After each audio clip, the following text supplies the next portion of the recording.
Hey guys, what's up? It's your boy, the Knight of Justice, back at it again with another power scaling video.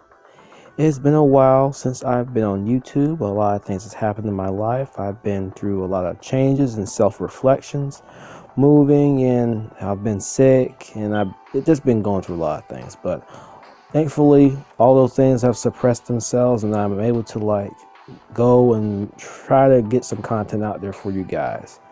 I've been doing a lot of research, been planning things for this year, and hopefully what I got coming out will be satisfying for you guys and hope you all enjoy. For the first video of 2025 on this channel, we'll be doing the various gods and elder gods and covering their nature within the Marvel Universe. I haven't seen any video on YouTube discussing this topic about the gods of Marvel, so why not I be the first one to cover this kind of topic? But with that out of the way, let's get into the various nature of these gods and where they stand within the Marvel Universe. So first, let's cover the idea of creation myths and how it ties into the existence of various gods within the Marvel Universe. The creation myths are each religion's standpoint on how existence came to be. Each religion has its own standpoint how all things originate from outside and ultimately gave rise to the gods in their existence. For the Norse pantheon, which include Odin, Sif, and Thor, Norse believed that Ginnungagap, or the Yawning Void, was the place where the two primordial forces, fire, which originated from Muspelheim, and ice, which came from Niflheim, came together and created life as it is.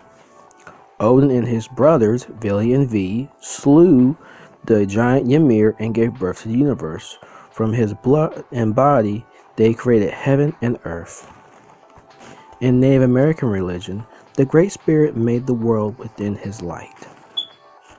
Not the primordial water, Atum, air, Kut, darkness, and Hamut, space, created Ra, and from Ra, the world arose.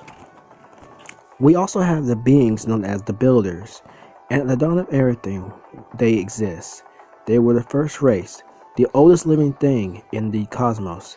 They were perfect people, and for a great while they worshipped the goddess, the maker, the mother maker herself, the universe. Gore, also known as the famous God Butcher, was taught that the universe was born from the tears of the first god. When he held the emphasis around him, and his heart was filled with loneliness. All origins of creation are right and wrong, and all religions and mythologies are in these ambiguous states because it's just how humanity's way of trying to understand and reach the gods. Science, religion, mythology is all the same thing. Everything comes from one source. Worlds, mythologies, and religions coincide with science. They say the same thing, that all life came from one source, be it the single cell life or the body of a giant, a cosmic egg, or an explosion. God conceived man, but in many ways man conceived God as well. The two are intertwined in ways humanity cannot understand. A casual loop. All religions are right and wrong. At the same time, religion is blind man's touch to God, and imagination is in its purest form. Now we get into the realm of the gods, where they stand or where they live at in the Marvel Universe. As for Torah and the Pro notes, the realm of the Dreamtime are inaccessible due to the nature of the concepts. However, gods need to descend to the mortal plane many times. They also have to meet places upon this journey and setting upon Earth of this clustered dimension. The infinite embassy exists as the same point in every reality. So poorly all exists as the same embassy, created by the living primordial as a meeting place for these beings, or a mythical realm is a place that serves as a beacon point of the entire existence of the dimensions below and all realities within the multiverse for the gods to meet. The Fear Lords use a sub-basement of the infinite embassy as their meeting place. The infinite embassy is the meeting place for the gods, demons, and all sorts of beings in between. Asgard is part of the inner plane, a series of dimensions that closely connect to the Earth's plane in those lands that have been created by the pantheon of gods worshipped by the inhabitants of Earth. They are generally similar in appearance to Earth's dimension and obey the most of the same physical laws because they all were formed with the material from the earthly plane. Asgard exists beyond the sanctions of time and space of the mortal plane, and it also exists beyond the realm of time and space. Asgard also lies far beyond mortal man's understanding of time and space, and beyond even their wildest dream of reality. The overvoid, or other void, is a realm of the Egyptian gods, a void where it exists within the astral plane. It houses a city where the various gods of this pantheon live, such as Osiris, Isis, Horus, and all other Egyptian gods. Powers of the mortal plane does not work in this place, because beings who reside in this realm become just essence. In this realm, you are nowhere. This place does not exist. You do not exist. All that exists in the moment is with question of purity. The overvoid, or other void, is the Egyptian god is beyond the time and space. The elder gods of Egyptian who created the world are Natu or Nu of the primordial waters, Amat who was the ruler of the air, and Hamda who influenced the space of visible matter, and Ketu whose domain is darkness and chaos. And forgive me if I'm butchering some of these names, like some of the Egyptian gods' names kind of hard to pronounce. The Devas are a race of beings who were worshipped as gods in the Hindu religion by the people of ancient India and much of the Middle East of Earth. They live in nirvana. The immortal plane is above and beyond the level of beings of the mortal plane. Now let's get into the nature of gods, or them as conceptual beings. Gods transcend all levels of space and time, but it should be remembered that there is still an infinite number of them, where there is one of them of each multiverse. Thor, Loki, Hercules, and Khonshu, etc. A version of each god of each infinite multiverse, which are connected by the essence of their planes and their origin. Balder tells Thor that because he is a god, he exists through the entirety of the cosmic axis, and by simply reaching out his hand, the tip of his fingers is stretched throughout infinity. I see some people misinterpret this certain scan to try to highball or wank Thor, base Thor, remind you, to out reversal. Even though that's not what this scan is entailing, if you have read the comic, you will understand or come to a conclusion that is not what it's meaning. It is talking about the nature of the gods and how they are not bound by mere principles, and that their divinity transcends dimensions, for their vessels can do so as well. It's talking about the nature of a god, or Thor's nature as a god, but he's not bound to just the mortal plane, and that he transcends dimensions through his divinity. We can understand that all gods are natural inhabitants of this plane, and are concepts that manifest themselves in the shells, like Thor, Nightmare, Hercules, Roma, and all other gods are conceptual beings. The birth of the gods unfolds through the demiurge, the life force of creation itself. Gods are essence created by the demiurge, concepts that unveil in existence, and they are given physical form by the beliefs and worship of mankind. Gods are manifestations of the world's spiritual life force, given shape by the substance of the collective unconscious. Of its highest physical life form, the gods' power stems from the entirety beliefs of man and how they believe in the gods and their will to live. As there is a difference between beings that believe to be gods and god beings that are actual gods, the gods are nurtured by the faith, but while the other is from a higher form of life. Gods are concepts given by the demiurge, and their physical forms given by the collective unconscious. Thor is an elemental archetype, and heroes are the modern version of gods and of their mythology archetypes. Gods are also such reflections of this hope and the fear of the collective humanity as well as anything else. Gods are more than just physical bodies. They are potent myths woven into the collective unconscious. Mystical creatures were brought to life through centuries by the beliefs of humans and the belief within the mythologies that they are from. Because they are concepts, they touch the unconsciousness of humans, and their power varies according to the worships of the collective. Forgotten gods lose their form and their powers as well. Because of this, they become just basic concepts and cease to be celestial spheres. At the other moment, they are also powerful, and that they dedicate everything that exists to how they are being, just as Zeus did against Nyx in the golden age of the Olympus when he defeated her. The power of gods comes from the belief they need to be worshipped. They are gods that used to be influenced the world, and for the Greeks, given their life force is because of the chosen ones. They were given life throughout the universe. Because of this belief is where they grab their power from.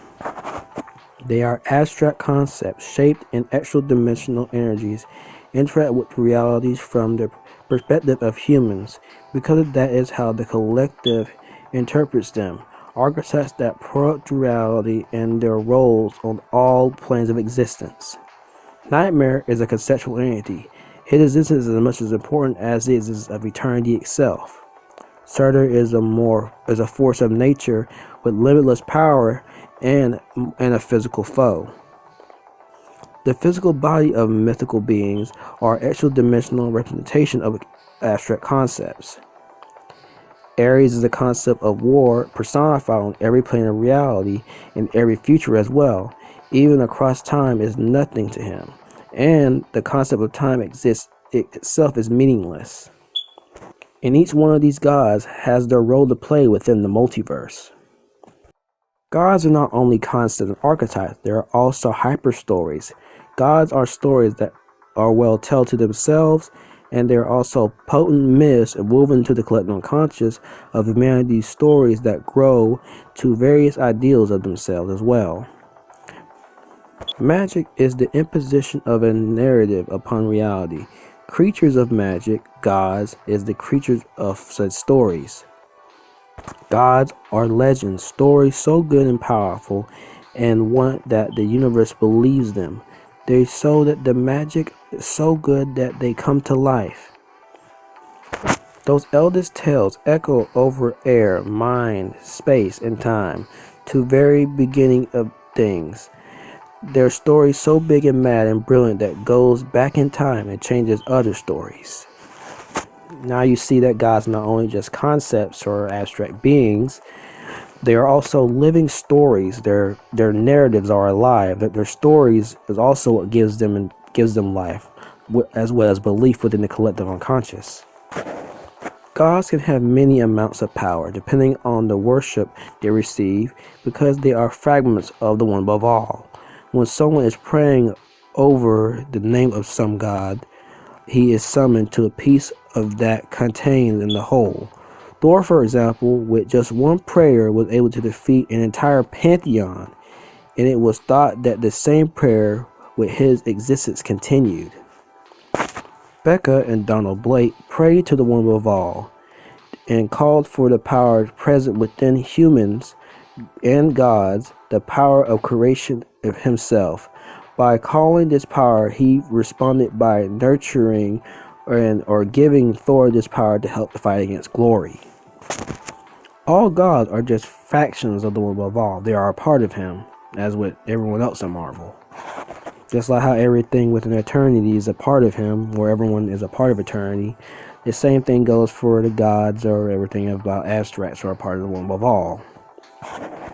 Mortals decide the physical existence of gods, and for that their existence lives in the hearts and souls and minds of mortals.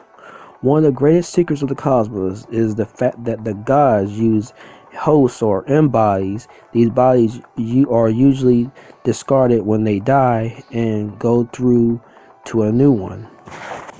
And now we get into the final bit. The gods that came before the gods that we know today. The god of gods. The elder gods. The elder gods exist in what is not a realm as we count realms, and these were not gods as we count gods. For the gods are just creatures of the stories, and the stories are shadows played. and it is implied that the elder gods of the Utgard realm were the ones who cast the shadows that are the gods, and the ones that blot the light. The elder gods, like Chthon, the deep magic, or Terranos, the will and cycle, or Gaia, who is life, are aspects of the demiurge, primordial god creator, and the living concept of the earliest of their kind existing before humanity could name or shape them. The first siblings, the first gods, and the first foes, they fought each other for thousands of years, seeking to defeat and consume one another. Only Gaia did not participate in their endless saga to stay their cause, as the earth would not survive if it would not survive unless she taught a new cycle, and so she began to plan. They are the gods of the Aesir, as the Aesir are to the mortals. They come from the Utgard, the stored lands, and the land of the true things. The Utgard lands are the Shadowlands, a home to those who sit above even the gods. The gods were the mortals to them. These are basically saying they are those who sit above in shadow in that Thor Ragnarok story from the 1980s, from the 1990s or something like that. As implying that they're the ones that were feeding off the Ragnarok cycle. Thor had to like break that cycle, and they've just basically lived outside during the incursions and all that. And now they have returned. Chthon is an archetypal class 1 demon, one of the elder gods manifested before creation and given for billions of years from the demiurge, the sentient life force of Earth's biosphere, shaped the early development of Earth. Chthon was reported as one of the Old Ones, and he was the greatest of all the Old Ones. In the past, there was a war between many gods. They fought and died. The greatest of these gods, Chthon, they thought he was destroyed, but he was only in slumber. The book made by Chthon, the Darkhold, had different names. Some called it the Shirar, or the Book of the Damned. Others called it the Book of Sin. Chthon used Pytro as a vessel, claims that he could destroy reality in the blink of an eye, and he could create reality in his name. The Old Ones were primordial beasts before the act of creation. They embodied nothingness, the essence of meaningless, and thus evil. And thus, with time, they became one simple spiritual entity, the source of all perspiration and toxic of pride and true deviancy, as well as true depravity. Chthon claims that he is older than all the myths of the Celestials. The ancient tabernacle from which Clea, mortal form, was buried, when she rose up, freeing herself of physical containment, and became one with every living being and every living thing. The consciousness of the Holy Mother was in all places, all times, and all hearts. She claimed that the great love, God, brought everything forth from the void into the world of forms. God created the Mother Earth, Clea, or Gaia, or how you want to name her, since she had many names throughout the religion and still have worshipped her, the mother of all things, the embodiment of illusions, and the urge of in flesh, from her first man, the archetype of man, and the dreamer of all parts of her dreams. Only the flesh of Adam and Clea were born of earth, the place where they truly were born from the focal points of dreams, where every universe and every parallel and infancy became together, the nexus of all reality. In the beginning, the world was without form, and the void, the darkness, was upon the face of deep, until the earth goddess of Gaia sprang from the storms from the Chaos King. Gaia was the first thing to form out of the chaos. She gave birth to the gods themselves, and she is the true fort of creation, the source of all things of the gods, and what have they have done. Though this is kind of weird, since the demiurge was the one that created her and all the other elder gods, and it just got kind of strange since this new Immortal Thor run came out, and it gave more insight on the immortal gods, including Gaia. So either this is wrong, or You know, the immortal Thor thing just changes that. It depends on how you interpret it. The primordial world was empty and formless, described as being encompassed of a Matsumikaboshi, Izanagi, an aspect of Gaia, began to fill the world and created existence, ending the remains of Mikaboshi. Though, as I said before, there is a conflict between who came first, Gaia or the demiurge. Both are basically the same entity, and how you take how gods are created or how the earth was formed. Two different sides of the same entity, if you want to interpret it that way, like how Yang or Gaia and Yang, the demiurge, such as they exist coexistently in the primordial nothingness. A hint that the demiurge is a manifestation of Adam. It just depends on how you want to interpret, like, who came first or what came first, you know.